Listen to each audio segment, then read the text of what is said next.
Hello à toi et bienvenue dans le podcast de Fundamentals. Si c'est ton premier épisode, je t'explique le concept tout de suite et si c'est pas le cas, merci pour ta fidélité. J'ai la chance de recevoir un ou une invitée avec qui je parle de sa profession. Mais avant tout, ce qui m'intéresse, c'est de comprendre pourquoi la personne que j'ai en face de moi fait ce qu'elle fait. Alors que tu écoutes ce podcast dans ton canapé, ou en train de faire ton sport, ou encore en train de faire les tâches ménagères, je te propose, à la fin de l'épisode, si tu l'as aimé, de le liker et de le partager sur toutes tes plateformes. Encore une fois, je te souhaite la bienvenue dans le podcast de Fundamentals.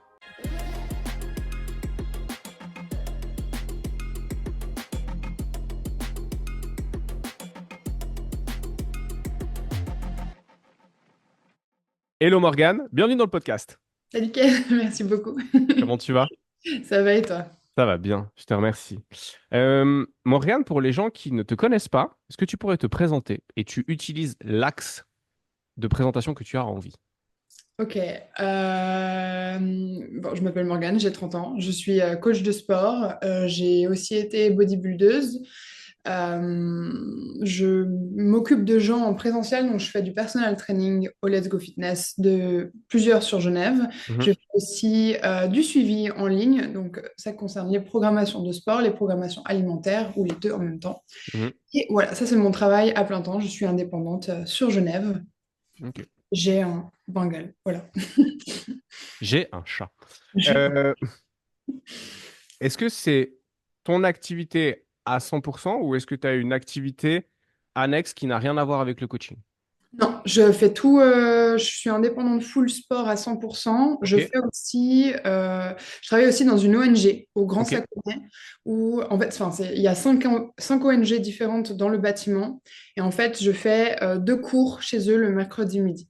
ok, Voilà, et d'accord, c'est hyper chouette. C'est des gens très cool. ça marche. Ça a toujours été ton métier, coach sportif? Non, pas du tout. Pas du tout. Mon premier, donc moi je fais partie de ces gens qui ne savaient pas ce qu'ils voulaient faire quand ils étaient ados. Ok, J'ai une fascination pour les gens qui savent ce qu'ils veulent faire depuis qu'ils ont genre 6 ans et qui sont déterminés et ils disent moi je fais ça et c'est ça. Je fais pas du tout partie de ces gens. Je pense que j'étais pas mal perdue dans ma vie. Et j'ai passé donc moi je suis française, j'ai un bac économique et social que j'ai eu au rattrapage. Voilà, mhm, la petite anecdote. Et quand j'ai passé mon diplôme, mon père il m'a dit, bah voilà, c'est très simple, tu peux habiter à la maison et tout. Par contre, tu dois me payer un petit loyer et tu dois travailler. Et non, il m'a pardon, pas de loyer, par contre, je devais travailler. Et donc, du coup, mhm, j'étais nettoyeuse dans les immeubles. ok, À 18 ans, c'était mon métier. Et puis après, je suis partie en voyage à Rome et je suis tombée amoureuse de cette ville et je suis allée habiter à Rome pendant un an où j'ai fait fille au père de 4 enfants ok, qui avaient 14, 12, 7 et 4. mhm. C'était un un grand rang. Une fourche. Ouais, une grosse fourche d'âge, c'était très marrant. Et puis après, oh là mon Dieu, j'ai travaillé dans des boîtes de nuit, j'ai été caissière, j'ai été vendeuse lingerie, je travaillais beaucoup avec les enfants, j'ai été nounou, j'ai travaillé en crèche et j'ai Mhm, travaillé au McCafé ok, enfin, pardon. Et en fait, tout ça, à chaque fois, je me retrouvais avec des gens que j'aidais. mhm, Pas pourquoi tout le monde s'est toujours tourné vers moi pour des questions, notamment sur le sport et l'alimentation, alors que j'avais des troubles du comportement alimentaire à l'époque. Je pense pas que je m'entraînais très bien parce que j'avais aucune idée de comment bien m'entraîner. Et en fait, ben, enfin voilà. Et je sais pas pourquoi chaque expérience que j'ai eue m'a tournée vers le coaching. Et en fait, j'ai eu une blessure au genou et là j'ai dit ok, je veux plus jamais me blesser. Je veux plus jamais pas savoir quoi faire en alimentation, en sport. Donc, vas-y, je vais aider les gens et je vais faire coach. ok, Et donc, du coup, d'accord. j'ai passé un BPGEPS à Lyon Mhm, sur 16 mois. Et puis voilà. ok, d'accord. Et ça, c'était en quelle année, le BPJEPS? Mon diplôme, je l'ai eu en 2018. J'ai commencé en 2016. Donc, si tu veux, j'ai commencé l'activité de coach parce que t'es alternant. Donc, du coup, tu es en stage et à l'école dans la semaine. Donc, Mhm, tu commences vraiment directement. Après, tu n'as aucune, tu sais pas, mais mhm. j'ai commencé en 2016 et j'ai eu le diplôme en 2018. Ok, donc du coup, ça fait un petit moment quand même. Ouais. Et que tu es 100% indépendante, ça fait combien de temps? Ça fait depuis septembre 2022. Ok, d'accord. Juste avant ma compétition de bodybuilding, j'ai pas très bien géré le timing, mais voilà, ça s'est fait comme ça. Ok, d'accord. C'est quoi les... Alors, t'as quand même un petit peu de bouteille, ça fait un peu plus de 2 ans maintenant. Ça Ouais. reste quand même que t'es encore dans les fameuses 3 premières années de démarrage. Euh, c'est quoi les difficultés face auxquelles tu t'es retrouvé confronté ou auxquelles tu te retrouves encore confronté aujourd'hui dans, même si c'est déjà bien lancé, la finalité du lancement de ton activité de coach? Les difficultés, c'était me mettre en avant, savoir me vendre. Parce que Mhm, même si j'ai fait vendeuse, j'ai toujours eu ce truc. D'ailleurs, on avait eu un appel tous les deux pour que tu mhm, m'aides là-dessus. J'ai toujours eu du mal à me mettre en avant. mhm, Je pense que j'ai un gros problème, enfin un gros syndrome de l'imposteur qui aide pas. Et je pense que ouais, j'avais peut-être pas la bonne. Enfin, j'avais du mal à. J'ai eu du mal à m'exprimer pendant un petit moment dans le sens où je me perdais dans mes mhm. explications et du coup, avec le temps, ça s'est recentré. J'ai commencé à voilà, prendre de l'expérience, à réussir à parler mieux, à mieux savoir me vendre. Et le dernier point, ce serait, même encore maintenant, c'est, tu sais qu'il y a des mois où tu vas galérer. Mhm. Des mois où tu as moins de rentrée d'argent, tu as moins de clients. Le mois de décembre, c'est voilà, c'est très compliqué. Je sais que je suis pas la seule coach et c'est vrai qu'en fait, chaque mois où tu as moins de clients, où tu as moins de rentrée d'argent, et en plus, évidemment, le mois de décembre, tu as juste le mois de janvier qui arrive après. Et c'est là où tu as tous tes paiements. Tu te retrouves avec je sais pas combien de centaines ou de milliers de francs à devoir régler. Et là, tu es là, OK, il faut que je change de métier, il faut que j'ai un truc stable. Et ça te prend, puis d'un coup, bah, c'est bon, c'est la rentrée, tout le monde te reprend, et puis ça va. Mais quand tu galères, c'est vrai que c'est difficile de te dire, est-ce que je fais ça toute ma vie, tu vois? Mhm. Hmm. Ok. Donc, tu as déjà eu des périodes de remise en question pendant ces 2 ans Ouais. parce que, donc, début de la formation 2016, Hmm. fin de la formation 2018, entre 2018 et 2022, pendant ces 4 années-là, tu fais quoi? Tu travailles un peu en salle, tu fais un peu de coaching, mais tu as d'autres jobs à côté. Il se passe quoi pendant cette période un peu tampon? Donc 2018, je suis embauchée chez Active Fitness. Ok. Et j'ouvre le club de Pont-Rouge avec mon manager. On avait une super équipe, c'était génial.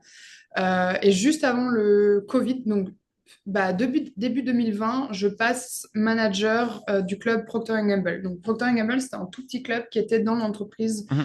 Procter Gamble. Donc c'était vraiment cool, c'était hyper bien pour débuter ce job de manager que je connaissais pas du tout.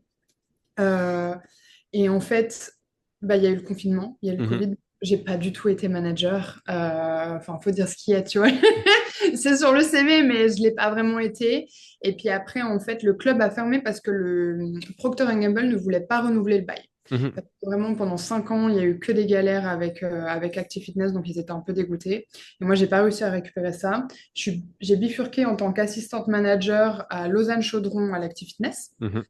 Et là, ça s'est super bien passé. Et puis après, je suis retournée sur Genève. Et là, j'avais le choix entre rester assistant manager au club de Rhône ou alors redevenir juste simple employé.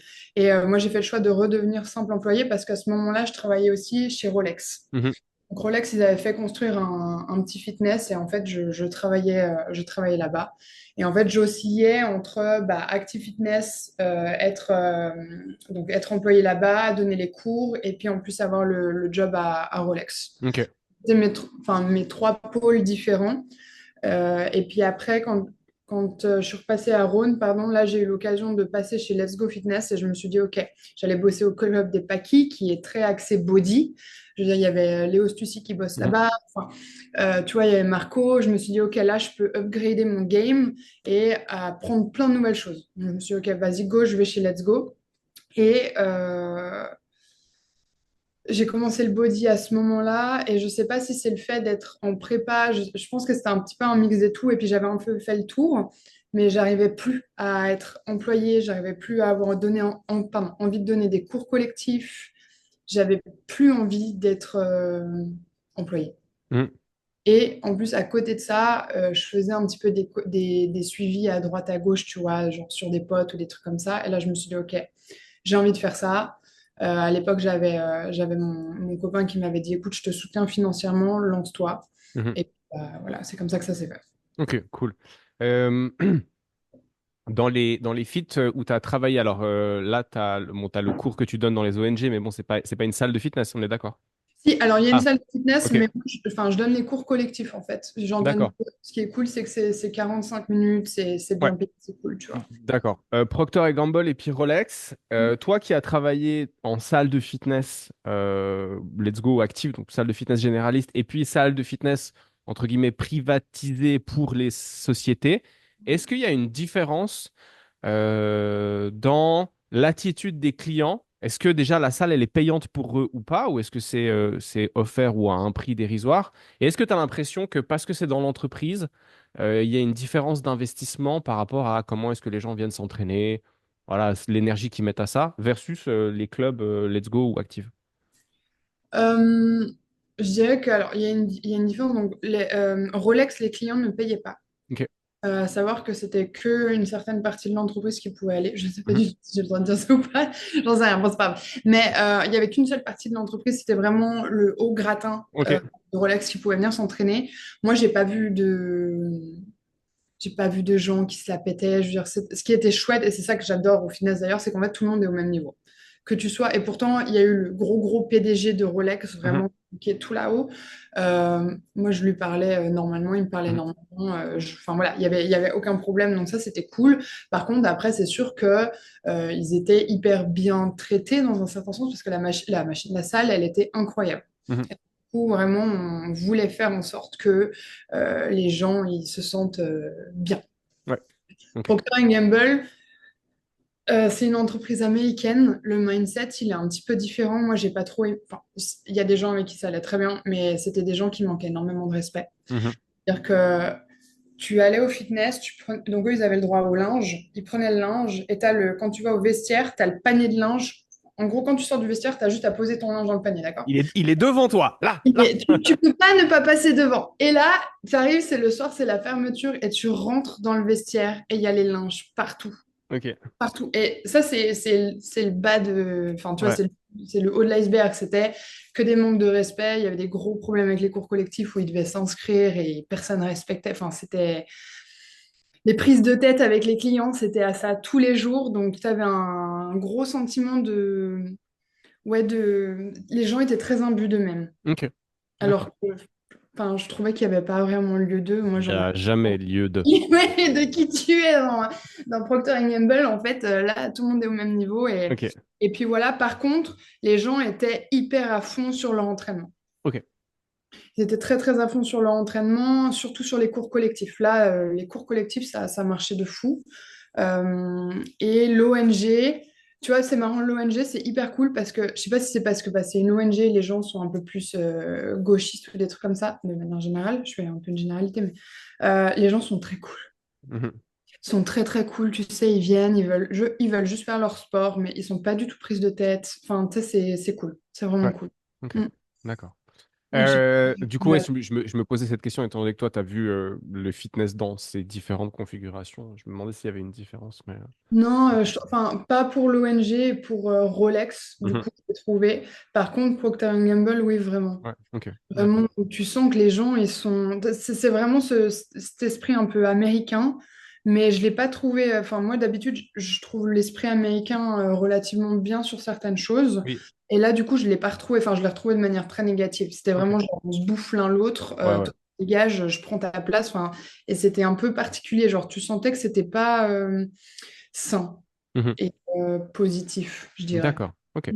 Revenons maintenant à ce qui t'a amené au coaching sportif. Tu disais dans cette phase de transition avec le body. Pourquoi le body? Pourquoi le body? Pourquoi l'envie de se tanner, de se tanner les fesses, de Ça mettre sent un joli super bon petit, le tan. de se mettre un joli petit bikini avec plein de strass et puis d'aller monter sur scène. Écoute, tu sais quoi, je pense que j'ai un ex, il doit s'arracher les cheveux parce que tout le long de ma relation avec lui, je suis restée 4 ans avec lui, j'ai Mhm. dit jamais, jamais je ferai body, jamais tu me verras, jamais de ma vie, jamais, jamais, jamais. Et en fait, j'ai appris un truc dans ma vie, c'est ne jamais dire jamais. Et en fait, je sais pas, j'ai fait plein de trucs et c'était un peu le... je sais pas, c'était un petit peu un enchaînement de choses. Je pense c'était le fait que je passe sur Let's Go où il y avait plein de body. J'allais travailler avec Léo, que professionnellement, enfin, c'est un ami à moi, mais en Mhm, plus, c'est quelqu'un que je mets un peu là-haut en termes de mhm, connaissances, d'expérience de body et tout. Je sais pas, j'étais dans un environnement qui a fait que ça m'a poussé vers ça. Puis c'était un petit peu genre, what's next? Ok, bah vas-y, je vais faire ça. C'est un peu la suite logique des choses. mhm. Ça a été hyper cool.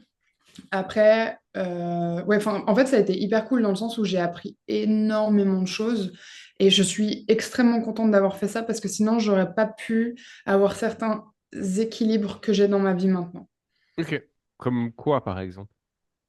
Comme l'alimentation et puis comme par exemple aussi juste le fait de me sentir bien dans mes baskets. Mhm, C'est-à-dire que je suis persuadée que les expériences, de te pousser dans un sens comme dans l'autre, ça va t'apporter des réponses et mhm. ça va tout t'orienter à ce que tu te sentes bien d'une certaine manière dans ta vie.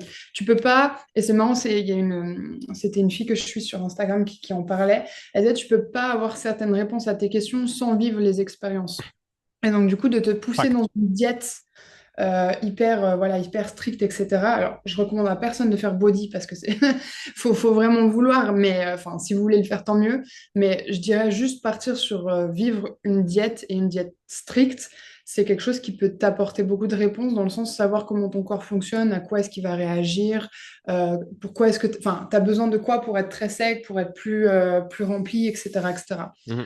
Donc, je trouve que c'est hyper intéressant. Et puis après, à contrario, tu vois, bah, moi, j'ai expérimenté le fait de prendre beaucoup de poids, d'avoir des TCA et tout. Et je sais que sans ces deux phases de ma vie, eh ben, je pourrais pas être là où je suis aujourd'hui. Mhm. Ouais, on pourrait imaginer ça ou imager ça où tu es parti d'un côté, tu es Ouais. parti de l'autre côté, et puis du coup, tu as réussi à retrouver, enfin, parce que tu as été sur les deux extrêmes, tu as réussi à trouver le milieu. Oui, exactement. Ok, cool, ça fait sens. À l'introduction, tu as dit j'ai fait du bodybuilding, ça veut dire que maintenant, les compètes, c'est fini? Écoute, j'ai fait ma dernière compète là le 7 septembre. Ma prépa s'est pas très bien passée parce que je me suis beaucoup blessée. J'ai Mhm, eu pas mal de soucis dans ma vie perso et en fait, j'ai pas bien vécu ma prépa. mhm, En plus, je n'ai pas pris de produit. Moi, donc j'ai fait du wellness mhm. et en fait, je suis arrivée et genre j'étais maigre comme ça par rapport aux autres, tu vois. Genre, Surtout que les. Alors, attends, parce que les bikini modèles, en général, elles sont quand même plus fines. Par contre, c'est vrai que les wellness, elles commencent à être sacrément tankées.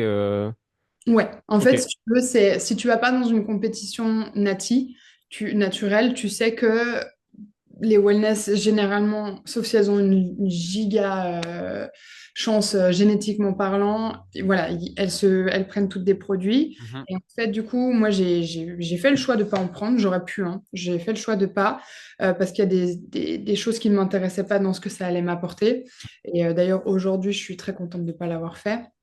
Mais mince, je me suis perdue, je sais plus ce que je voulais dire. Mais mhm, en gros, ouais, j'ai très mal vécu ma prépa et du coup, je suis arrivée, la fin de ma compète, j'ai dit, OK, tu sais quoi, j'ai plus du tout envie de vivre ça. mhm, Même si j'adore le jour de la compète et d'ailleurs, même les 2 dernières semaines avant la compète, avec tous les préparatifs, tu es excitée, tu reçois ton bikini, tu fais tes ongles, tu fais tes cheveux et tout, enfin, c'est trop cool. Mais du coup, j'étais là, non, je vais pas refaire. Je suis arrivée à un équilibre de vie où j'aime mon corps en dehors de la prépa. J'aime le fait de vivre en 80% de cadrage en termes de diète et d'entraînement et un 20% où je me laisse aller et je fais ce que je veux. mhm, Et du coup, en fait, je trouve que quand tu es en prépa, tu casses un peu cet équilibre et tu le mets à mal et tu risques de repartir en TCA, tu risques de repartir en dysmorphie. Enfin, tu vois, c'est très compliqué. Moi, le mois après ma prépa, euh, je, je revois des photos, je suis comme ça, hein, mhm. mais moi, je me voyais grosse. Ouais. Grosse, grasse, tu as l'impression que enfin, t'as plus aucun muscle, c'est horrible. Et du coup, en fait, ça m'intéresse pas de revivre ça. J'ai Mhm. fait cette expérience, peut-être que je referai, parce qu'il faut jamais dire jamais, mais pas pour l'instant en tout cas. Ok. Bon, après, ce que je trouve très compliqué avec le body, alors pour ne pas l'avoir pratiqué personnellement, mais pour avoir connu des gens qui le pratiquaient ou qui le pratiquent encore, c'est qu'en fait, à l'inverse de beaucoup de sports où tu as une saison on et tu as une saison off, bah en fait, c'est toujours on, quoi. Je veux dire, il y a quasiment jamais de stop. Tu t'entraînes, tu manges, tu t'entraînes, tu manges, tu t'entraînes, tu manges, tu t'entraînes, tu manges, tu t'entraînes, tu manges, tu t'entraînes, tu manges. Ça s'arrête. Ça s'arrête quasiment jamais. Bah, je trouve que si tu as un bon préparateur, que tu as un bon équilibre dans cette discipline, si tu peux, tu vois, tu Ok. as un body en off qui vont au resto, enfin qui font plein de trucs. Moi, en off, je vis une vie très très Mhm. normale. C'est juste qu'après, en fait, dépendant de comment t'es sur ta prise de masse, sur ta sèche et tout, c'est ultra galère, ouais, clairement. Et Ok. tu peux pas sortir de ça. Donc, peu importe que tu sois fatigué, que ça aille pas dans ta vie, machin et tout, t'as ton objectif, tu as ta date bah en fait, on s'en fout de Mhm. ta vie, en fait. Tu dois faire ton taf. Et ça, c'est très dur, ouais. Alors, c'est très bien, ça te renforce mentalement sur plein de trucs, genre l'alimentation émotionnelle, je sais même plus ce que c'est, parce que Mhm. peu importe ce qui se passe dans ta vie, toi, tu dois manger ta diète. Tu peux pas manger plus, tu peux pas manger moins. Et voilà, mais c'est c'est pas facile tous les jours, clairement. Mhm. Ok. Aujourd'hui, dans les clients que tu accompagnes, est-ce que tu as plus de femmes ou plus d'hommes? J'ai plus de femmes, Ok. mais je suis hyper contente. Depuis septembre, je commence à avoir plus d'hommes. Ok. Et j'adore travailler avec les deux parce que Mhm. c'est très différent. C'est Oui. très, très, très, très différent. Mm. Ok. Euh, L'image, tu utilises ou tu mets en avant ton image sur les réseaux sociaux. Euh, à quel point ça te permet le fait de te montrer un peu sous toutes les coutures à travers les expériences et notamment la prépa, Mm. à quel point est-ce que ça te permet d'avoir et de faire rentrer des nouveaux clients ou des nouvelles clientes? Mm. Je dirais sur le 100% de mes clients, je vais avoir 20-30% qui rentrent grâce à ça. Ok. Alors, pardon, je réponds que pour le body. La compétition, je dirais 20%. Et Mhm. après, par Instagram, franchement, j'ai un gros 60%. Ok. J'ai Let's Go qui aide bien parce qu'ils nous mettent beaucoup en avant. Donc, j'ai beaucoup de gens qui me contactent par Let's Go. Mais j'avoue que par Instagram, j'ai vraiment ouais, 70% de mes clients. Ok. Donc les gens rentrent vraiment par les réseaux sociaux. Ouais. Mhm. D'accord. C'est quoi un peu le process de la personne, elle va sur tes réseaux sociaux, elle voit une publication qui lui plaît jusqu'au moment où tu commences à l'entraîner. Est-ce que tu pourrais nous expliquer un petit peu ça? Parce que ben voilà, les auditrices et les auditeurs du podcast ont aussi une activité pour certains sur les réseaux sociaux. Ils peuvent peut-être s'inspirer de des démarches que tu mets en place. Bah, alors, du coup, moi, j'essaie de. Enfin, sur Instagram, je suis un petit peu particulière. Je peux pas dire que je suis créatrice de contenu ou quoi. C'est juste que je m'en sers comme outil. Et après, je me mets pas de. J'ai pas de cadre, on va dire. Je Mhm, publie quand j'ai envie de publier. Je mets des stories quand j'ai envie. Il y a des jours, j'en mets pas du tout. Et il y a des jours, je vais en mettre 25. mhm, Je parle de tout. J'essaie de montrer aux gens que je suis extrêmement bienveillante et surtout que, en fait, c'est pas parce que je suis coach que j'ai pas une vie normale et qu'en fait, on peut tout à fait incorporer le sport et une diète dans une vie normale. C'est vraiment ça ce que j'essaie de mettre en avant. Les gens, du coup, c'est cool parce qu'en fait, ça les fait se sentir un petit peu plus proches de moi, on va dire ça comme ça, parce que je donne l'impression d'être normale et de pas penser que sport. mhm, Et, euh, et en fait, généralement, on va discuter en story, il va y avoir une réponse à une story ou quelque chose comme ça. Et après, on bifurque sur, ah, bah, en fait, j'aimerais bien prendre un suivi avec toi. Et là, je vais dire, bah, écoute, je te propose, on fait un call entre 15 et 30 minutes. Je t'explique comment je fonctionne. Toi, tu me dis ce que tu aimerais. On regarde si on match, très important. Et puis là, on lance. Après, il y a des gens qui prennent aussi dans ma bio, j'ai un lien sur un site qui s'appelle Snipfeed. Et en fait, en gros, j'ai un petit peu toutes mes données. C'est un peu comme Linktree, je crois. mhm. C'est ça, Linktree? Oui. Oui, si, je l'utilise pas, donc voilà. Où en gros, voilà, les gens, ils peuvent booker un call avec moi directement, sans Mhm. avoir à passer par des messages. Et ça marche aussi très bien. Il y a beaucoup de gens qui prennent ça et du coup, c'est cool parce que ça permet de discuter avec la personne, voir si elle est motivée. Très important aussi, tu vois, si elle est dans une phase de sa vie qui va permettre qu'on travaille ensemble parce que prendre un coach, forcément, ça veut dire qu'on va devoir revoir certaines choses, certaines habitudes. Il va y avoir quelques changements et il n'y a pas tout le monde qui est opérationnel pour ça tout le temps.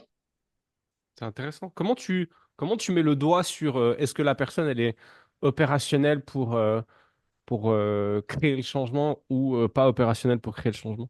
Je pose la question. Je suis très. Je pose en fait un peu directement la question. On va discuter. Je vais sentir certaines choses plus ou moins dans la discussion. Si j'ai pas eu une certaine validité, enfin une certaine confirmation de cette question par d'autres questions, je vais poser directement la question. Je vais dire, écoute, voilà, prendre un coach, ça veut dire ça, ça, ça. Est-ce que toi, là maintenant, très honnêtement, tu es dans l'alignement des étoiles qui fait que tu peux faire ça? Tu vois, Mhm. parce que il y a des gens qui m'engagent, ils sont hyper chouds, ils sont hyper motivés, mais en fait, tu te rends compte que changer des trucs dans leur vie, c'est hyper compliqué. Et pourtant, moi, j'essaie de vraiment m'adapter à 100% à eux. Tu Mhm. vois, de faire attention à leurs horaires de travail, leurs horaires d'entraînement. Ok, est-ce qu'ils ont des enfants? S'ils ont des enfants, souvent, je fais une diète. Tu vois, j'ai des gens qui ont des enfants une semaine sur deux. Bah, ils ont une semaine diète avec les enfants pour avoir des trucs qui se rapprochent le plus possible de ce que les enfants vont manger et une diète sans les enfants. Tu vois, et du coup, ouais, j'essaye vraiment de. Alors ça, alors ça, si c'est pas du service qualitatif, franchement, non mais Oui, je c'est me fais c'est vraiment chier. c'est hyper bien parce qu'en fait, si on fait un peu si on fait une pause sur ça puis qu'on parle un peu de business, Mhm. ta personne elle a un problème. Le problème c'est j'ai les enfants une semaine sur deux. Comment est-ce que tu règles le problème? Bah en fait je te fais deux diètes donc Mhm. chop, Ouais. nickel, trop, Voilà, donc ouais, bah, voilà. Bah, merci. ok, Donc, ça vraiment cool. je me casse un peu la tête, tu vois, là je travaille avec une policière qui fait du 3-3, donc pour ceux enfin, qui connaissent pas, c'est Mhm. en gros, il y a une journée 11-19, une journée 9-19, et il y a une journée où en fait ils font le matin, l'après-midi ils dorment, et après ils font 19-6 heures du matin. Horrible. Voilà, horrible. Donc, du coup, déjà, il n'y a pas de rythme. Hormonalement parlant, ça peut être un peu compliqué. Et donc, du coup, tu vois, là, donc, je viens de lui envoyer son programme. Et en fait, bah, je lui ai fait une diète. Il y a la journée où elle fait le matin puis la nuit. Elle a une diète bah, très, très grande, entre Mhm. guillemets, avec des repas vraiment tout au long de la journée. Et puis après, bah, le lendemain, tu réadaptes parce qu'elle va dormir une partie de la journée. Dire, OK, bah là, tu as eu un gros, gros pic de calorique dans la journée et la nuit. Bah là, on va baisser juste après, tu vois, par Mhm. exemple. Ok. Du coup, j'essaie de m'adapter par rapport à tout ça. Donc, c'est pour ça que je pense que mes clients, de manière générale, sont contents. Mhm. Et Mais malgré cette capacité d'adaptation que tu as à cœur de mettre en place, tu te rends compte quand même que les gens doivent être prêts. oui, Il y a voilà, il y a un terrain précoce, il y a un terrain, pardon, prédéfini qu'il faudrait avoir pour pouvoir mettre le changement en place. oui, tout à fait, Ok. tout à fait. Enfin, tu sais, en fait, c'est comme tout le monde, même les coachs, on expérimente ça. Enfin, je pense, en tout cas moi beaucoup. Moi, il y a des moments, je suis incapable de me faire à manger.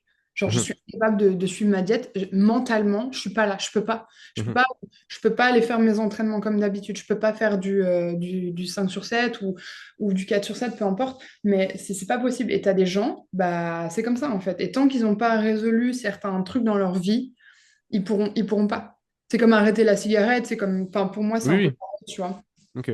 Et donc, du coup, voilà, tu peux avoir les meilleures intentions du monde, aider la personne sur tous les points.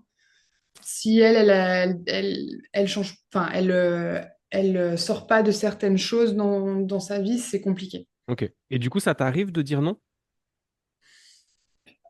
Hmm, Non, ça Ok. m'arrive pas. Par contre, il y a vraiment beaucoup de discussions. J'essaie de demander à mes clients de me parler le plus possible, vraiment d'être le plus honnête possible. Et puis généralement, en fait, enfin, tu deviens très proche de ces gens parce que tu apprends beaucoup de choses sur eux et te partages beaucoup de choses. J'ai la chance d'avoir vraiment des clients qui me font énormément confiance, donc ça, c'est génial. Et puis du coup, ouais, tu sais s'il y a des moments en fait où ça va être trop compliqué. Et là, tu dis, écoute, cette semaine, tu te lâches du laisse, on s'en fiche, tu gères comme tu peux et on reprend la semaine prochaine. Mhm. Et c'est pas grave. Et c'est OK, tu vois. Par contre, j'ai deux personnes où j'ai dû arrêter parce que c'était du déni et du manque de respect envers moi flagrant. Et là, j'ai dit par contre, stop. Mhm. Voilà. Mais Mais parce c'était que deux du personnes coup, sur 2 ans. ouais, mais ça se caractérisait comment ce comportement que tu estimes être irrespectueux envers toi? Bah, il y avait pas. C'est simple. Le seul travail que mes clients ils ont à faire, bah, c'est suivre le programme que je fais, mais c'est aussi faire un bilan. Donc, Mhm. quand il n'y a pas de bilan, on ne prévient pas qu'il n'y a pas de bilan sur plusieurs semaines. On râle parce qu'il n'y a pas de résultat, mais je ne peux pas faire de modification si j'ai pas de bilan. Et en fait, c'est de la mauvaise foi tout le temps, genre oui, mais nanana, oui, mais nanana. Et en fait, toi, tu es là, tu donnes des idées, tu donnes des astuces, tu donnes des solutions. Et en fait, tu te rends compte que la personne, en fait, elle voudrait que tu fasses tout pour elle. En fait, limite, Mhm. je dis, mais en fait, moi, je suis pas magicienne. Si tu fais pas le taf, je peux pas t'aider. Ok. Et ça, c'est, ouais, mais c'était que 2 personnes. Franchement, j'ai beaucoup de chance. J'ai des clients très, très chauds. Mhm. Ok. Mais c'est bien que tu dises qu'à un moment donné, faut mettre le stop. Oui, Parce que, et c'est compliqué hein, quand tu es indépendant, parce que forcément, si tu mets le stop, ça veut dire que c'est une rentrée d'argent qui bah, rentre plus. oui, Et donc, à un moment donné, il faut mettre le stop. Mais je trouve que de savoir quelles sont les limites qu'on se pose et quelles sont les limites qu'on pose à nos clients, c'est aussi se respecter soi-même. Et donc, ça, c'est important parce que si nous, en premier, on donne pas de valeur à notre métier et à ce qu'on fait, comment est-ce qu'on veut pouvoir arriver à la finalité que les gens donnent de la valeur à notre travail? exactement. C'est comme dans les relations. Je suis tout à Mhm. fait d'accord avec toi. Et Ok. justement, moi, je refuse Et c'est pour ça que c'est très important pour moi d'avoir des calls ou en tout cas des rencontres. Si les gens sont sur Genève, j'aime beaucoup les rencontrer parce qu'il faut que ça matche. Tu vois, je dis c'est marrant. Enfin, c'est comme un date Tinder. Il faut que ça joue des deux côtés. Et ça arrive que moi, je plaise pas à des gens. Et Mhm. c'est tout à fait OK, tu vois. Il y a des gens qui ont besoin de gens plus durs ou enfin différents. Et voilà, moi, je fonctionne d'une certaine façon. Ce qui est cool, c'est que bah voilà, c'est comme ça, on n'a pas besoin de se tirer dans les pattes entre coachs. Mhm. Mais non, clairement, et moi je refuse. Je préfère pas gagner d'argent que de travailler avec des cons. Voilà. Pardon, mais moi je Ah, veux pas qu'on me pourrisse la vie, d'accord? je J'ai suis pas venu assez. là pour souffrir, ok? Exactement.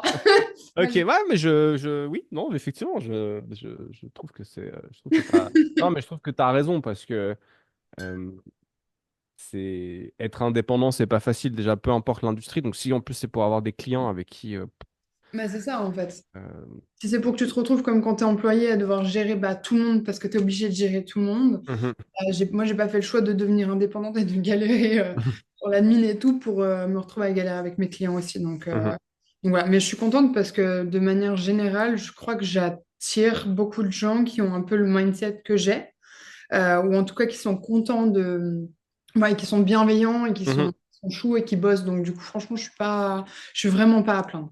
Ok, bon, bah c'est plutôt une bonne nouvelle. Ouais. C'est plutôt une bonne nouvelle. Euh... Tu as parlé de pas besoin de se tirer dans les pattes avec les coachs. Mhm.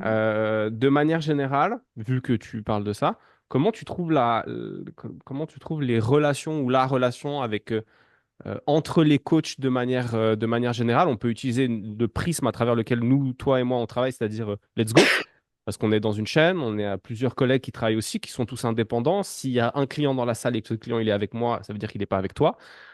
Comment ça se passe la relation? Comment est-ce que tu trouves ça? Voilà, un peu un Je sais screenshot. pas. Ouais, je sais pas. J'ai l'impression que ça va. Après, je vois. Si je dois être honnête, un jour, si j'ai un client et qu'un jour je le vois avec un autre coach, forcément ça pique. Tu dis, bon, bah merde, qu'est-ce que j'ai pas fait, tu vois, Mhm, qu'est-ce que j'ai mal fait. Enfin, en plus, moi, je me remets extrêmement vite en question. Donc, du coup, je suis là, mince, bah, mince, c'est la misère. Et je vais me flageller pendant la journée, après ça passe. Mais, enfin, j'ai pas l'impression qu'il y ait trop de guerre. mhm, Après, je sais pas, moi je suis pas dans tous les clubs très longtemps. Tu vois, je fais en fonction de mes coachings. Généralement, je reste pas après mes coachings parce que je dois vite bouger ailleurs. mhm, Donc j'ai l'impression, enfin en tout cas moi je m'entends bien avec tout le monde. J'ai pas trop l'impression qu'il y ait de guerre. mhm. Et j'ai pas trop l'impression que genre on se pique les clients ou quoi. Après oui, t'entends des histoires, mais enfin voilà. J'ai Ouais. l'impression que de manière générale, en tout cas à Let's Go, on est gentils les uns avec les autres. Moi, si par exemple il y a une spécialité qu'un client il veut, je sais pas, par exemple bosser, j'ai n'importe quoi, mais bosser de la boxe, bah moi je sais pas boxer, Mhm, donc moi, je vais l'envoyer vers un coach que je connais qui fait. mhm. Et j'ai aucun problème quand je sais pas moi faire quelque chose à envoyer vers quelqu'un d'autre. Ça, il n'y a pas de problème. Après, je suis pas sûre que tous les autres coachs fassent ça, mais voilà. Ok, ok. Bon, je partage ton point de vue. Euh, de manière générale, effectivement, les relations entre coachs, elles sont plutôt sympas, en tout cas. Ouais, franchement, à Let's Go, j'ai l'impression on est bien. Moi, Mhm. je suis contente, Ouais, toi. ouais, ouais, Mm. clairement. Ok, cool. Euh, transition de boucher. Oui. Aujourd'hui, une valeur qui est importante pour toi, Morgane, et qui est satisfaite et nourrie à travers le travail que tu fais, je dirais que ce serait quoi? Hmm.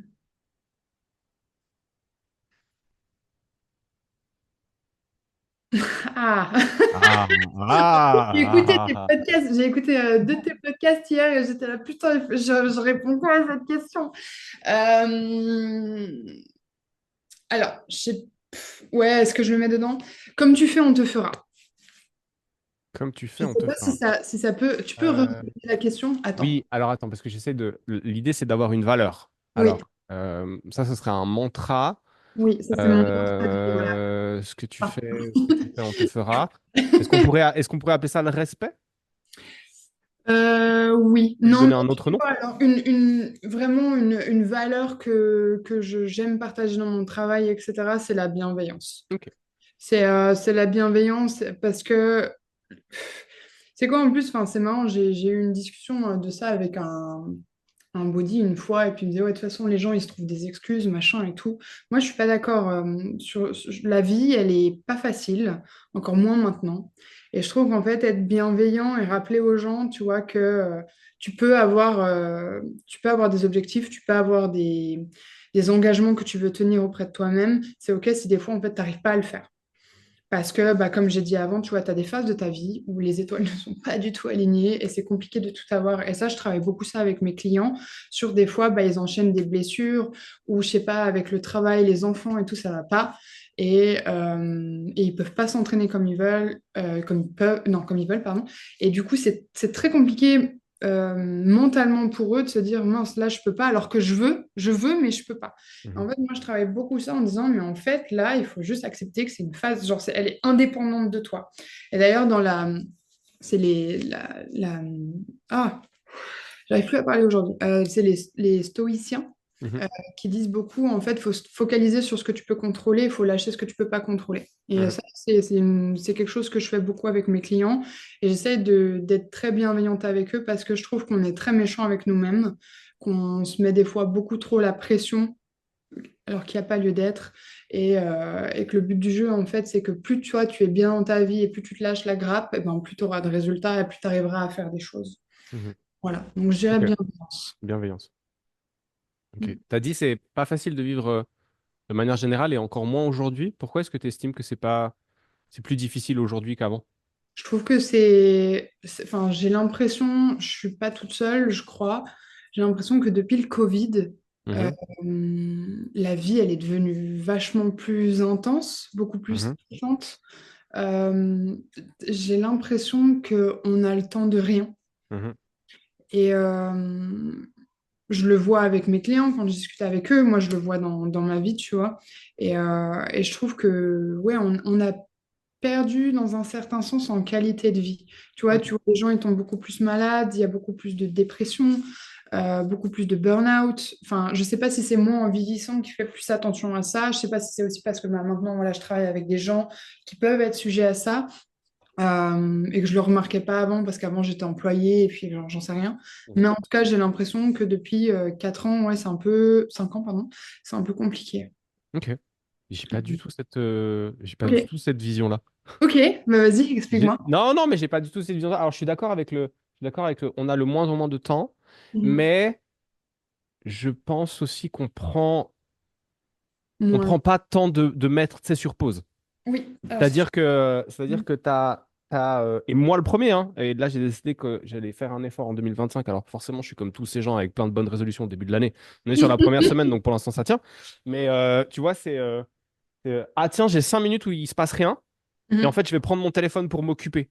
Et c'est vrai je trouve qu'on a assez peu tendance à juste ne rien faire. Oui, C'est se poser pendant 5 minutes et juste ne rien faire.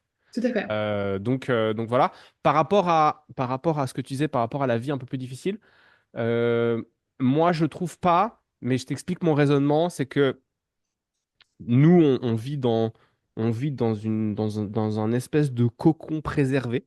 Alors, je dis pas qu'il y a des gens en Suisse qui sont pas foncièrement les deux pieds ou jusqu'au cou dans la merde, mais je dis que euh, moi, ce qui se passe ailleurs dans le monde me fait énormément relativiser sur les problématiques que je peux personnellement avoir.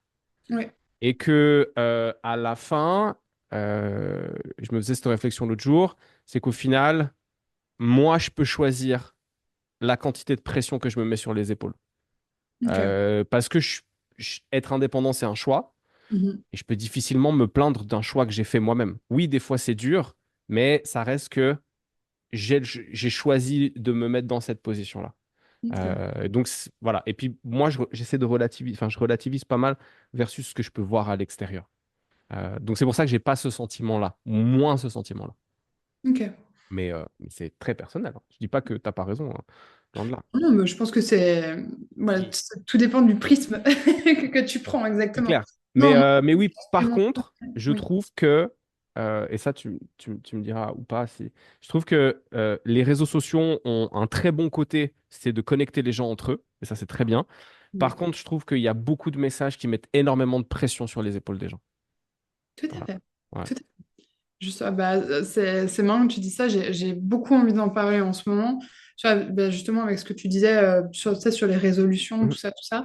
Tu sais, ou même les fêtes. Tu vois, tu sais, là, tu sors des fêtes et tu as tout sur Instagram. Ouais, moi, j'ai tenu pendant les fêtes, j'ai fait ci, j'ai fait ça. Mhm. Moi, j'ai des clients qui m'envoient, j'ai pas réussi à tenir, ou je sais pas. On s'en fiche, en fait, de ça. Tu Mhm. vois.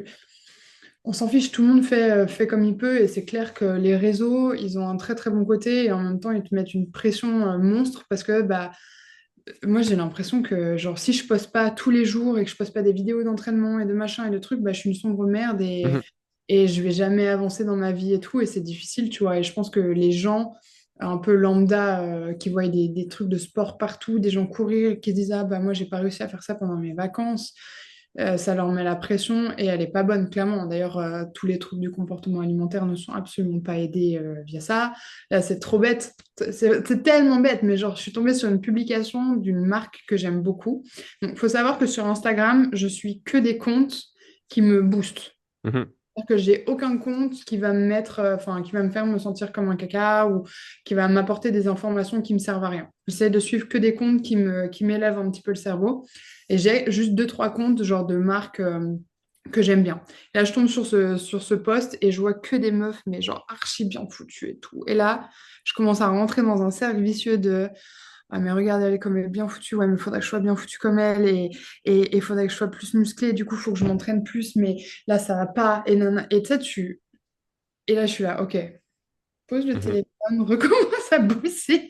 Tu avanceras plus tard. Et en fait, ça va très bien. Ouais. Mais ouais, c'est compliqué. Je me dis, oh, ok, moi, je suis dans un bon équilibre de mental et physique. Mhm.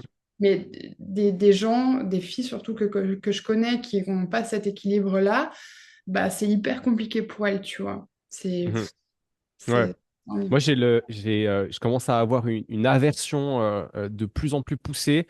Alors, pour moi, l'aspect physique, les mecs, ouais, les mecs chargés comme des troupeaux de cyclistes et qui ont des physiques incroyables. Bon, bah voilà, ça fait un moment donné que j'ai capté que ce serait pas atteignable parce que, voilà. Vas-y. On se met pas tous les mêmes trucs dans le caisson, au-delà du fait que ça demande quand même énormément de travail. Mais moi, c'est tous les trucs business et entrepreneuriaux ouais, le truc qui me. Un des trucs qui me gave, c'est mais je l'ai dit dans un podcast où j'ai été invité, c'est le ouais, retire-toi pendant 3 mois et puis reviens, nanana. Fais taire les gens en leur laissant entendre le bruit de ton succès. Oui. Les trucs en fait, tu vois, faut que ce soit no pain, no gain, mets-toi devant un mur blanc et travaille pendant 8 heures. Ouais, c'est les success Ouais, motivation. voilà. Ah oui, oui. Lève-toi. Et moi, j'ai été hein, de ce style-là. D'ailleurs, je discutais avec un de mes collègues qui a participé à une formation que je donnais. Et il me Mhm. dit, tu viens et tu parles de ta morning routine, tu te lèves à 4h30, tu fais ta méditation, tu fais ton machin. Et je faisais ça, effectivement, à l'époque, je faisais ça et j'aimais bien ça. Ok. Et puis après, j'ai eu un enfant. Oui, Et c'est vrai qu'aujourd'hui, je pense que si je m'entendais dire ça, je me disais, mais c'est qui ce connard? vraiment, vraiment. Ouais, je suis d'accord. Ouais, les réseaux sociaux aident pas forcément. Et ce que je trouve qui est dommage, c'est que quand tu as un discours comme le tien, tu vois, ben voilà, qui est balancé au final, ben il, il est, il n'est pas aussi sexy. Alors qu'on devrait trouver ça vraiment genre, ah ouais, mais en fait, c'est ça que j'ai envie d'entendre. C'est un Ouais, truc nuancé. ouais, tout à fait. Tout à fait. Mm. Je ne peux pas mieux dire que toi. Tu vois, j'écoute beaucoup les podcasts de Lucas Gouifre et de Antoine GBZ. Là, sur Spotify, c'est Toxicity. Mhm. J'aime beaucoup leur voix, leur manière de voir les choses parce que c'est très simple. Mhm. Très simple et ça marche et ça plaît à une grande partie du peuple masculin français Mhm. d'ailleurs. Les mentalités, c'est va faire tes pas, comme ça tu peux plus manger, tu manges proprement, tu fais tes entraînements et puis voilà, t'es bien. Mhm. Sauf que bah, c'est hyper bien, sur le papier c'est super bien, mais pas tout le monde peut l'appliquer. Et Mhm. après, enfin, voilà, donc du coup le tout c'est d'essayer de remasteriser ça pour chaque personne pour que ça aille pour elle, tu vois, et puis te Ouais. dire, ok, bon, bah, on se fixe ça comme objectif, et puis bah, si on arrive, on monte petit à petit. Mais leurs podcasts sont hyper intéressants, et en fait, ils parlaient de ça, en fait, ils parlaient du fait que maintenant, il y a trop d'informations sur les réseaux, et qu'en fait, tu dois un peu digérer tout ce que enfin, tout ce que tu lis, tout ce que tu... Et en fait, les gens deviennent obèses d'informations. Mhm. En fait, bah, faut faire un cut.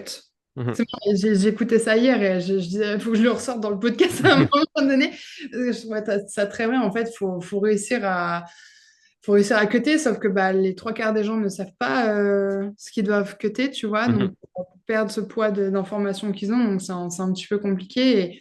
Et effectivement, tout le monde veut se tourner vers la pilule magique, vers ce qui va marcher le plus rapidement, alors qu'en fait, ça marche pas du tout sur le long terme Mhm. et te dire bah voilà bah j'accepte que ça prend du temps, j'accepte que des fois enfin que ce soit pas linéaire en fait, que ce soit comme ça. En Mhm. fait, il y a des moments où tu vas faire des step back parce que tu peux pas faire autrement, tu Mhm. vois, et c'est pas grave.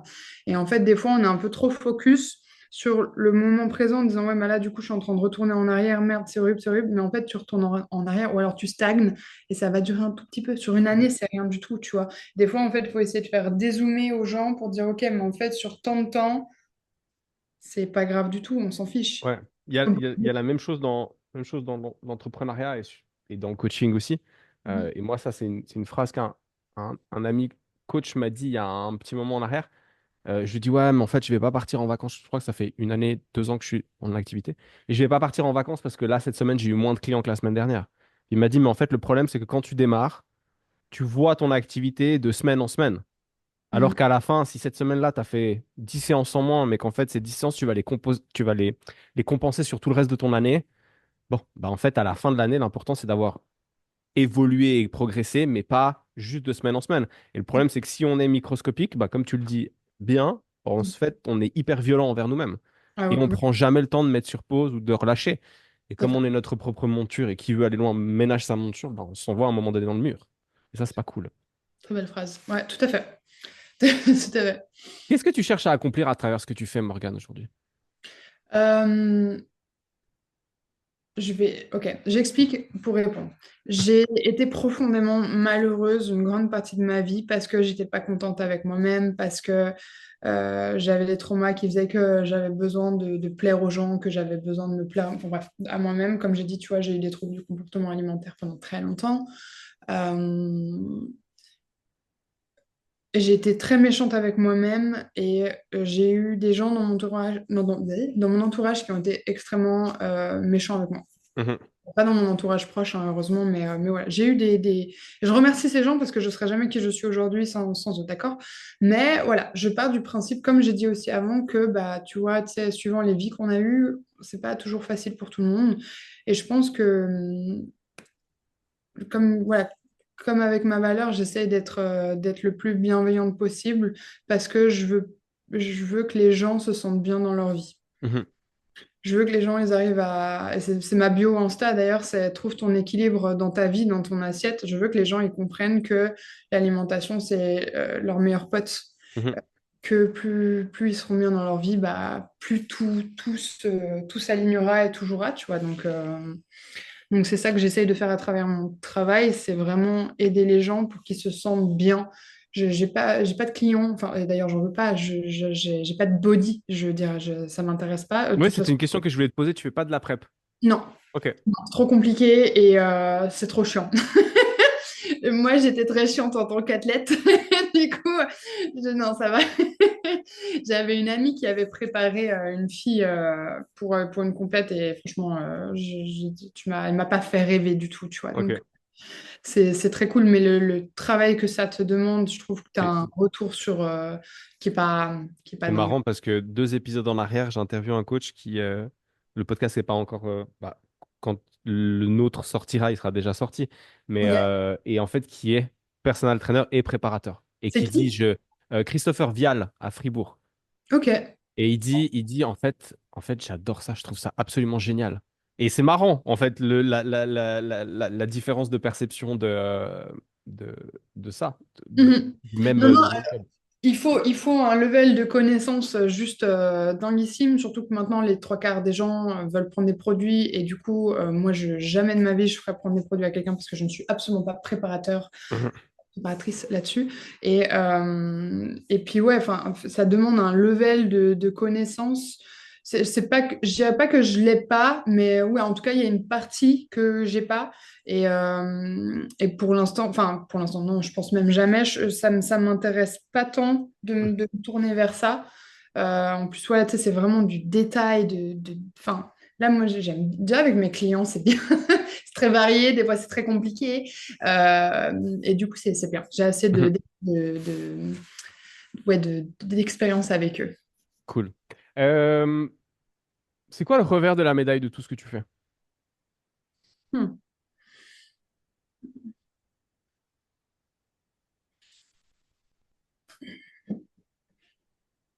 C'est une bonne question. J'aime poser des questions qui font réfléchir. Oui, j'ai cru comprendre quand j'ai écouté le hors-série sur toi et que le monsieur qui t'a posé les Ouais, questions, j'ai oublié son prénom, il Jimmy. prend un malin plaisir à te poser les questions que tu poses habituellement. Je sais pas, le retour, c'est que c'est beaucoup de temps. Et je pense Mhm. que les gens, des fois, ils ont absolument pas conscience du travail que ça demande. Mhm. Je pense, tu Et les sais, gens n'ont pas conscience, clairement. Ce que ça non, mais implique. après, mais c'est normal, ils Donc, font pas ce métier. Je veux dire, moi, j'ai ouais. pas conscience de ce qu'un éboueur va vivre. Enfin, tu vois, mais c'est vrai que des fois, et les gens n'ont pas conscience aussi du fait que, enfin, plus ils vont être honnêtes avec toi, surtout si tu es un coach, voilà, comme moi, bah, plus, en fait, tu vas pouvoir les amener là où ils veulent. Et en fait, le Mhm. plus de cash, bah, le moins tu peux bien travailler avec Mhm. eux. Et souvent, je dirais que le problème de mon métier, c'est que les gens, ils ont tendance à avoir une grosse pression à cause de nous, en tout cas vis-à-vis de nous, les coachs, et qu'en fait, ils ont du mal à être honnêtes Mhm. complètement. Ils Ouais. se sentent pressurisés de fou, ils veulent pas faire mal, et en fait, du coup, bah, ils te cachent plein de trucs, tu vois. Et ça, Mhm. c'est dommage, je trouve, parce que Ok. si tu as un bon coach, normalement, il te mettra jamais à l'amende parce que tu as fait telle ou telle chose, tu vois. Normalement. Je Mm. dis, je dis normalement parce que moi, j'ai récupéré des clients. Exactement. Voilà. J'ai récupéré des Mhm. clients où tu es là, waouh, quand même. On On fait est pas d'accord. ça à un être humain, en fait. Ouais, ouais, non, non, c'est très, très compliqué. Ouais, ouais, Ok. ça, oui, je vais très bien. Euh, émotionnellement, comment est-ce que tu te protèges de les... alors, attends. Je reprends. Il faut que la question elle soit politiquement correcte. Non, non, pas du tout. Elle était politiquement correcte. C'est juste que je me suis perdu dans l'articulation de ma question. Les Ok. gens viennent avec des problématiques, certaines plus importantes que d'autres, avec une histoire de vie, des histoires de vie des fois qui sont impressionnantes de difficultés. Comme ça, dans la discussion et dans les 2 ou 3 discussions qu'on a pu avoir depuis qu'on se connaît, je sens quand même quelqu'un d'empathique et d'émotionnellement investi. Et c'est bien, ça peut avoir un côté plus compliqué, c'est-à-dire de jouer l'espèce d'éponge émotionnelle. Comment est-ce que toi, tu te protèges et comment est-ce que tu te préviens de pas trop prendre sur toi les problématiques avec lesquelles les gens arrivent? Euh, donc, tu as mis le doigt sur plein de trucs. Donc, moi, je suis hyper sensible et je suis hyper empathe. Mhm, Donc, l'empathie, c'est une très bonne chose. L'hyper-empathie, c'est très, très, très compliqué. Je dirais que c'est l'expérience qui fait que maintenant j'arrive à prendre du recul sur beaucoup de choses. Et en fait, j'arrive à me dire, OK, je sais pas comment j'ai fait ça. Mhm. Je dirais que c'est peut-être grâce à mon entourage, mais en tout cas, j'ai réussi à mettre un espèce de mur où je prends ce que la personne, elle me dit, mais en fait, je le prends pas à l'intérieur de moi, si tu veux. Il y a des sujets qui sont encore très compliqués pour moi de faire ça, euh, notamment la violence, par exemple, Mhm. où là, c'est très difficile de mettre ce mur, justement, parce que tu as envie de sauver la personne. Et en fait, faut sortir de ça. Je dirais qu'aussi avoir conscience du triangle. Tu sais, je sais plus jamais comment il s'appelle ce triangle, mais tu as la victime, le sauveur et le persécuteur. Mhm. Euh, Depuis que j'ai appris ce triangle, en fait, j'essaie de jamais rentrer dedans et de jamais prendre le rôle de sauveur parce qu'à forcément, à un moment donné, tu vas passer dans persécuteur et Mhm. tu veux pas avoir ce rapport-là. Donc, c'est pas toujours facile de le faire et je pense que des fois, je rentre quand même dedans. C'est très rare, hein, euh, mais je dirais d'avoir conscience de ça, ça me permet de me dire, OK, fais gaffe, Morgane, va pas dedans. Euh, mais ouais, c'est l'expérience principalement qui m'a appris à mettre une espèce de frontière pour pas prendre. Mhm. C'est sûr qu'après, on a la chance de travailler avec l'être humain qui vit plein de choses différentes. Et moi, je salue tous mes clients parce qu'ils vivent tous des choses différentes. Mhm. Certains plus grosses que d'autres. Et j'ai beaucoup d'admiration pour eux parce qu'ils arrivent à sortir de ça. Voilà, il y a un travail, mais c'est pas facile. Ok. Mm. Non, tu vois, c'est un truc qui revient souvent quand on fait un métier d'humain à humain. Les gens arrivent avec ben voilà, des blessures, des peurs, et nous, on peut pas, euh, si on veut travailler sur le long terme, on peut pas prendre sur nous et faire les éponges émotionnelles. Et donc, comment est-ce qu'on met de la distance, comment est-ce qu'on se protège de ça, sans pour autant devenir une machine de calcul froide et inhumaine. Ouais, oui, oui, c'est ça. Bah, franchement, c'est vraiment le temps qui m'a permis de faire ça. Mais au début, je faisais tout le temps. Je prenais tout ce que les gens me disaient. Je voulais me plier en quatre pour les soulager, pour les aider. Et puis, bah, il y a un moment donné, en fait, tu comprends qu'en fait, toi, tu peux pas faire le travail à leur place et qu'il faut les soulager. Mais moi, j'ai fait de la thérapie l'année dernière. Et c'est vrai que ça, c'est un sujet dont j'ai beaucoup parlé avec ma thérapeute. Et j'ai trouvé, et elle m'a aidé à me protéger Mhm. plus. Et après, justement, moi, c'est quelque chose que j'aimerais apprendre encore plus dans le sens où j'aimerais passer une formation psychologique, pardon, psycho, Mhm. je- euh, pour, pour encore plus pouvoir aider. Parce que je me rends compte que j'ai un énorme pourcentage de mon travail qui est de la psychologie avec Mhm. mes clients. Vraiment, plus. Et du coup, surtout sur les TCA, ce genre de choses, je sais relativement bien gérer tout ça, mais je me dis qu'avec une formation en plus, je pourrais encore mieux approcher les choses et je Mhm. pourrais encore plus créer une séparation qui me protège. Mhm. Donc voilà, donc ça, c'est un truc que j'aimerais bien faire. Est-ce que je peux te partager comment est-ce que je opère moi-même? Ah oui, mais je voulais te demander, donc c'est très bien, vas-y. Donc moi j'étais une vraie éponge émotionnelle au début à un tel point où si tu veux, si j'avais quelqu'un qui avait des grosses douleurs à un endroit en rentrant à la maison, j'avais tellement intériorisé le truc que j'avais mal au même endroit. C'était relativement chiant. Ouais, Alors pour les TCA, le premier truc que je fais avec les gens que j'accompagne, c'est je leur pose la question mais je leur demande pas de me donner une réponse, c'est trouve le point de bascule, c'est-à-dire le moment où l'alimentation est devenue compensatoire. ok. Est-ce que c'est l'alimentation en plus ou est-ce que c'est en moins? Moi, j'ai eu, comme toi, des TCA qui étaient plus de l'hyperphagie et de la boulimie. Et en fait, j'ai réussi à m'en sortir pour deux raisons. La première, c'est d'avoir mis le doigt sur le point de bascule. Quel est le moment dans ma vie, quel est l'événement dans ma vie qui a fait que ça a basculé? Et j'ai réussi à faire ça et donc j'ai dû faire un travail là-dessus. Et là, à ce moment-là, si la personne arrive à mettre le doigt là-dessus, elle peut vouloir faire une partie du travail avec toi, mais c'est en général le travail à faire avec un thérapeute, parce que c'est Oui. pas notre job. Mhm. Et puis après, l'autre chose qui m'a aidé à vaincre les TCA, c'est la rencontre avec ma femme. Ok. Parce que je me suis mieux senti. Maintenant, pour me protéger du bagage émotionnel avec lequel les gens arrivent, le premier truc, c'est en fait, j'écoute, mais je ne prends pas. Et le deuxième truc, alors ça fait, en général, ça fait toujours tiquer les gens. Je suis complètement décorrélé de l'atteinte des objectifs des personnes. Ma satisfaction est complètement décorrélée du fait que les gens atteignent ou pas leurs objectifs. Oui, je suis d'accord. Euh, c'est un peu comme si je te disais, bah, en fait, fais du sport parce que c'est bien de faire du sport, mange bien parce que c'est bien de bien manger. En fait, l'esthétique de ton corps, c'est la cerise sur le gâteau.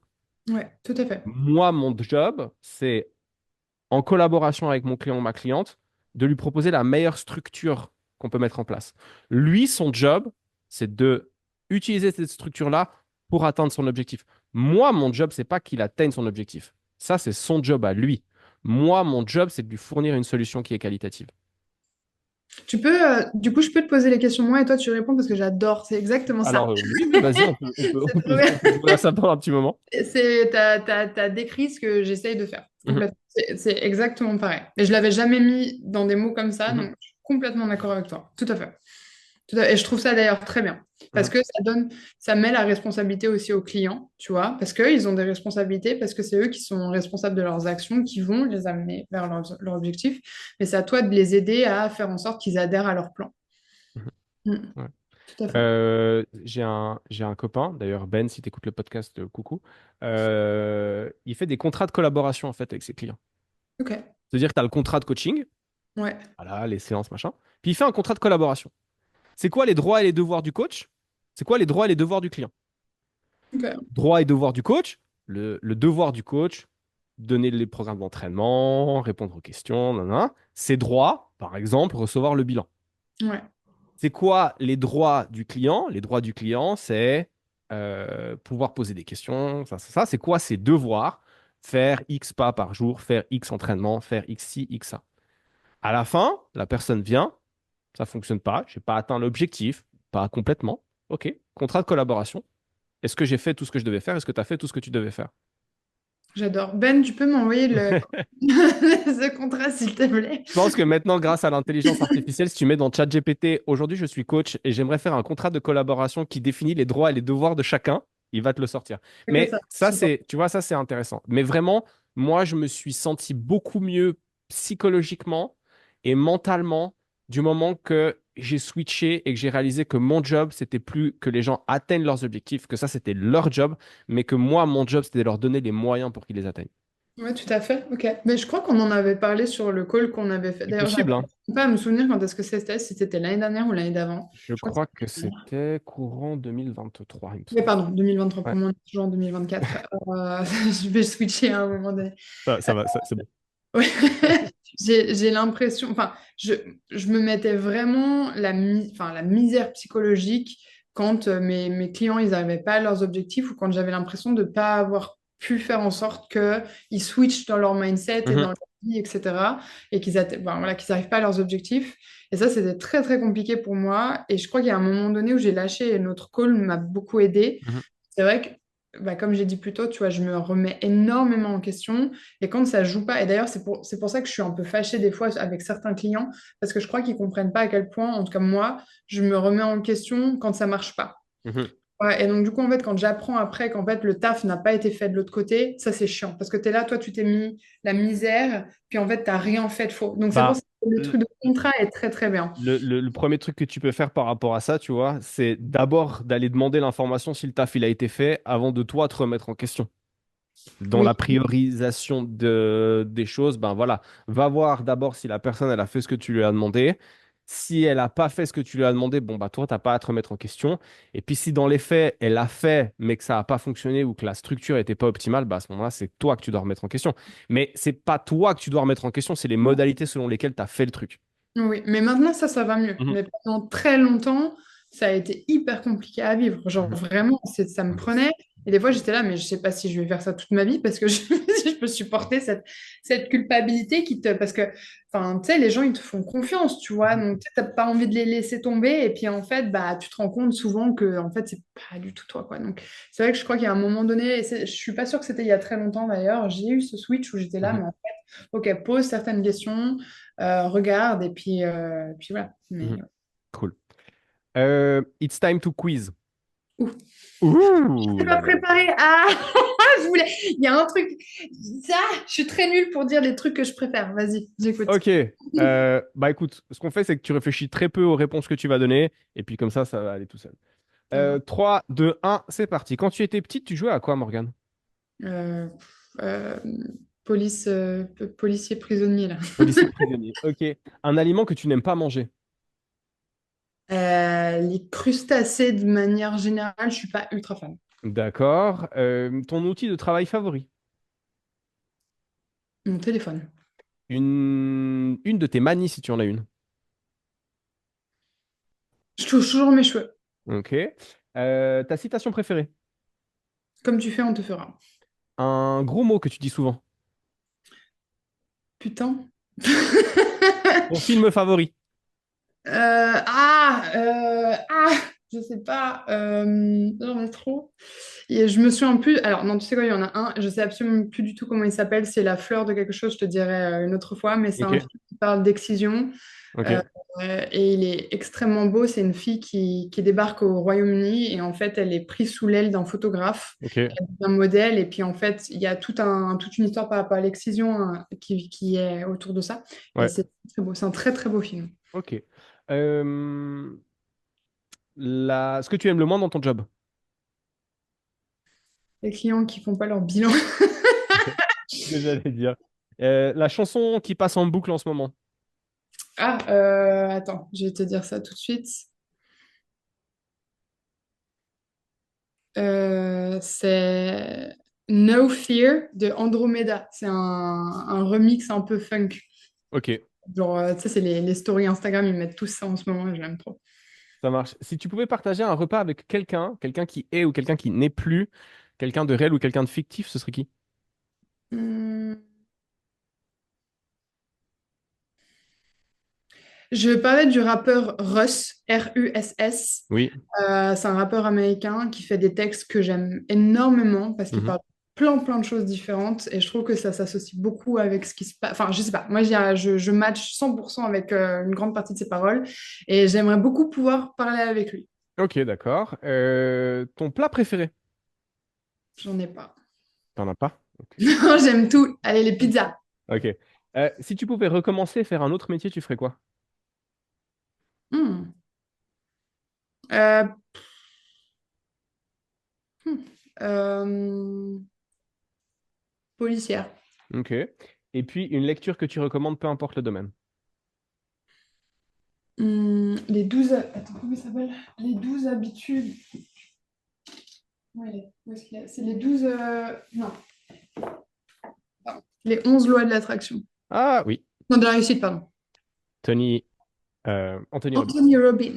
Anthony Robbins. Cool, merci. Si tu pouvais... Alors attends, j'ai besoin de réfléchir 2 secondes. Euh... Tac, tac, tac, tac, tac, tac, tac, tac. Si la Morgane d'aujourd'hui pouvait parler à la Morgane qui, comme premier job, fait des nettoyages, tu te dirais quoi? Euh, je lui dirais, vis tout ce que tu dois vivre et arrête d'avoir peur. Ok. Surtout arrête d'avoir peur. Tu es capable de déplacer des montagnes. Dans 10 ans, tu voudrais être où ou en être où? J'ai beaucoup de mal à me projeter. Ok. Je suis un peu dans la génération qui vit au jour le jour, ce qui est un peu chiant des fois, je dois dire. Donc j'ai beaucoup de mal à me projeter. Dans la...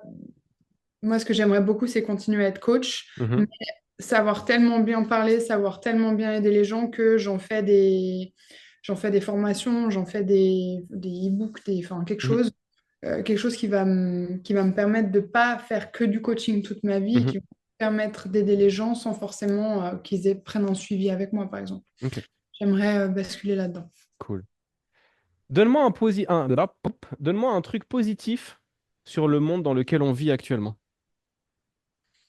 Un truc que Hmm. tu trouves bien.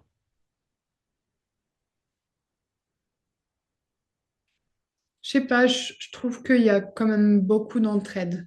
Ok. Tu vois, même par exemple avec ce qui se passe à Los Angeles en ce moment ou ce qui s'est passé en Espagne, Mhm. euh, je trouve que les gens, ils sont réactifs, ils aident. Après, il y a Ok, toujours des gros cons, mais je trouve qu'on voit un peu ça, c'est cool. ça marche. On est arrivé à la fin, Morgane. Un dernier mot, un truc que tu as déjà dit mais que tu aimerais redire, ou un truc que tu n'as pas encore dit et que tu aimerais partager avec les auditrices et les auditeurs du podcast. Non, je suis juste très reconnaissante de ce début d'année. Je suis Cool. extrêmement reconnaissante à toi de m'avoir invitée dans ce podcast. Comme je t'avais dit par message, j'étais un peu intimidée parce que tu as des super invités. Et puis du coup, j'étais là, bon, mais qu'est-ce que j'apporte moi à tout ça? Bah, Mais ton histoire de vie, c'est très bien. voilà, non, non, mais c'est le syndrome de l'imposteur, tu sais. Et non, juste, je suis reconnaissante de tout là. Cool. Merci beaucoup. Avec grand plaisir. Morgane, où est-ce qu'on peut te retrouver?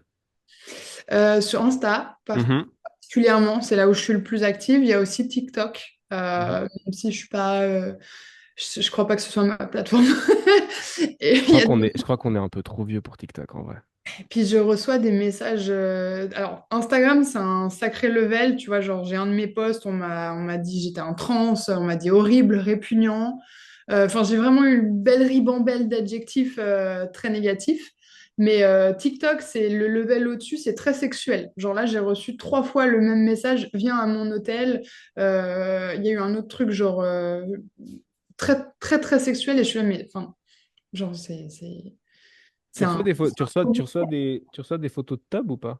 Non, j'ai jamais reçu. Ok. Je sais pas trop comment je dois le prendre du coup. Ouf, je sais pas. Je sais pas tellement si c'est. Je sais pas si c'est un marqueur de quelque chose ou pas. Je sais pas, mais écoute, honnêtement, je suis vraiment pas. Alors, parce que j'ai pas une grosse communauté, hein. Par Mhm. contre, je suis contente parce que j'ai une belle communauté, même si elle est petite. Mais j'ai pas trop de messages de mecs Ok, chiants. d'accord, ok. Donc, Bon, pas trop. mais moi je me demande toujours, alors après je suis très certainement vieux jeu, hein, mais je me demande toujours, et tu vois, ben, j'ai une très bonne pote que tu dois très certainement connaître, qui est Coach Kat. Oui, oui, Euh, j'avais fait euh, le podcast avec elle d'ailleurs, j'avais beaucoup. voilà, et des fois on discute de ça. Et je me demande quand même, dans la tête du mec, c'est quoi son délire de se dire, ah tiens, je vais lui envoyer un truc monstre vulgaire avec une proposition, mais franchement, ça peut te faire peur. Ouais. Et elle va se dire, mais oui, mais en fait, c'est cet homme-là que j'ai envie d'avoir. Mais il y a un humoriste qui a fait un sketch là-dessus, justement, mince, Nino quelque chose, c'est un Français, il est exceptionnel. Et puis justement, il dit, mais à quel moment les mecs, ils pensent que le matin, la fille, quand elle se fait belle, elle se dit, ah, mais vas-y, je vais entendre chienne, salope, et je vais être contente, tu sais. Et c'est exactement ça, genre, t'es là, mais, enfin, voilà, puis en fait, c'est très drôle. Enfin, c'est très drôle. Moi, je trouve ça très triste, pardon, mais tu te rends compte que les gens, il n'y a vraiment pas de limite parce que, bah, à partir du moment où tu te mets sur Instagram, moi, on m'a clairement dit par commentaire, on m'a dit, de toute façon, tu t'affiches, tu n'as rien le droit de dire. Alors, oui et non, tu vois, Mhm, genre, moi, si j'aime pas ton physique, bah, j'ai pas besoin de le mettre sous ton poste, je mhm, vais juste passer le poste, tu vois. Et je trouve que les gens, ils ont ce besoin de mettre leur méchanceté par commentaire. Et c'est dommage, après, moi, j'ai la chance de pas être touchée par ça. Et puis, le poste dont je parlais, c'est un poste où je suis, genre, en bikini de compète, je suis maigre, enfin, maigre, je suis sèche à souhait. C'est pas du tout mon physique de d'habitude. mhm. Je m'en fiche. Et puis tu vois que c'est des Ouais, gens qui sont ignorants sur le body, etc., etc. Donc, ouais. Ouais, mais je- et le truc qui est débile, en fait, c'est que si t'aimes pas, bah, passe pas du temps à commenter. Mais c'est ça, parce que moi, ça me fait plus de visibilité qu'autre Ouais, chose. ouais. Très bien. Espèce d'énorme teubé. Mais Bref, vraiment, j'adore, hein, c'est très bien. Continuez. Voilà. cool. Merci. Je mettrai de toute façon les liens, en tout cas vers ta page Insta. Morgane, merci beaucoup pour ton partage. C'était très sympa. Je te souhaite un bon samedi, parce qu'on est samedi. Je Aussi. te souhaite un bon samedi. Et puis pour les auditrices et les auditeurs du podcast, bah, merci pour votre fidélité si ce n'est pas votre premier épisode. Et puis si c'était votre premier épisode, bah, bienvenue. Je suis content de faire votre connaissance, entre guillemets. Je vous dis, Morgane, je te dis à bientôt. Et Ouais, à puis, tout bientôt. Merci. pour les autres, je vous souhaite une bonne suite de journée ou de soirée, ou je ne sais pas à quel moment vous écoutez ça. Et je vous dis à bientôt pour un prochain épisode. Allez, ciao tout le monde! Ciao.